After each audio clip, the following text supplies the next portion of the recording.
Rising violence and Taliban seeking a return to power in the region, Pentagon has now said that US military would slow down its withdrawal from Afghanistan to combat this crisis.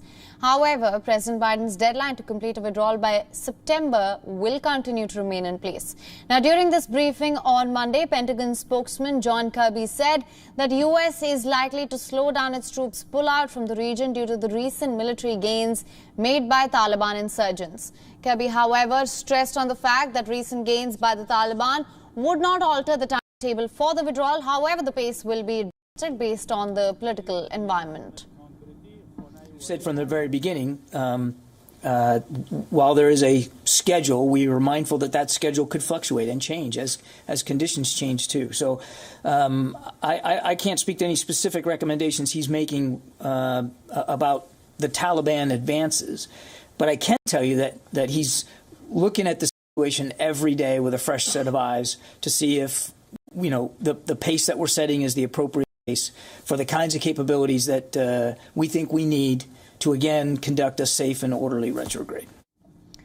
Now, Taliban militants took control of a key district in Afghanistan's northern Kunduz province and encircled the provincial capital on Monday. A Taliban spokesperson confirmed Imam Sahib district is in Taliban's hands, and several other districts have also fallen to insurgent groups in the latest round of fighting. According to the witnesses, Doshi district of the Baghlan province was also in the Taliban hands, and this gives Taliban control of one road that links 5 northern provinces to Kabul.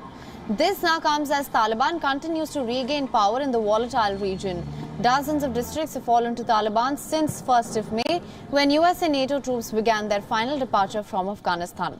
Despite Afghan forces retaking some key districts from the insurgent group, situation in the northern provinces continues to remain strained. According to reports, people in various provinces, including Baghlan and in the north, have taken up arms to fight against the Taliban militants. And for more on this, WION correspondent Kate Fisher is joining us live from Washington, D.C. Kate, thank you for joining us. Now, as I mentioned earlier, they are thinking of slowing down the pace of withdrawal, but the September deadline is still very much in place. So how do you think that's going to work?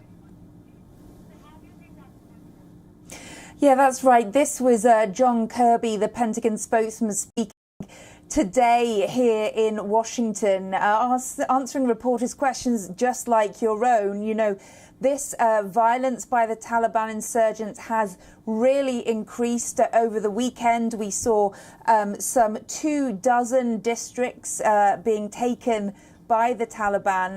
That's on top of around 30 that have fallen to them since.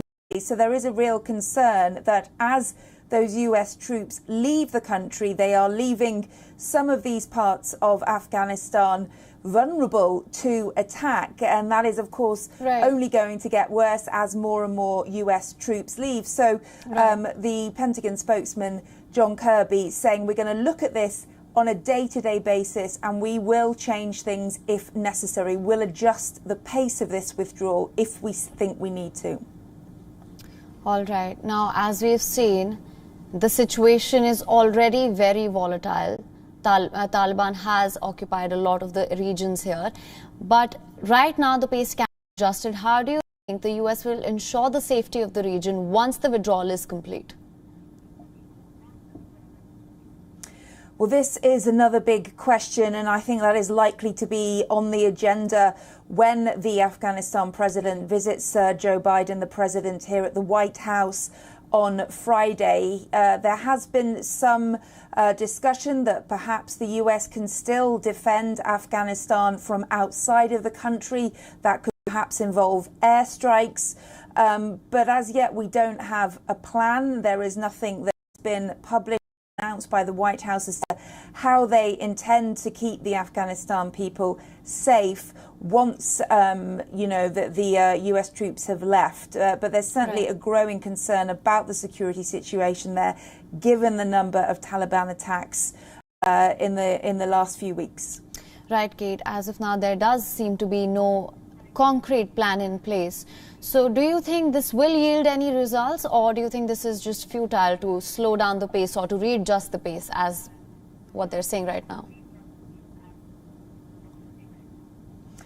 Yeah, that's right. The Pentagon's saying that nothing will change, and when it comes to the deadline for when US forces are going to leave, that will be the September deadline that was announced by President Joe Biden in April. That will not change, and all US forces will leave the country, except for those that are needed to protect any diplomatic staff there. But they did make it clear today that instead of that being as fast as they had hoped, they could slow that down should this violence continue to get worse. And they say that they are dealing with this on a day-by-day, hour-to-hour basis, and they will make decisions based on that. All right, Kate. Thank you so much for joining us with all your inputs on that.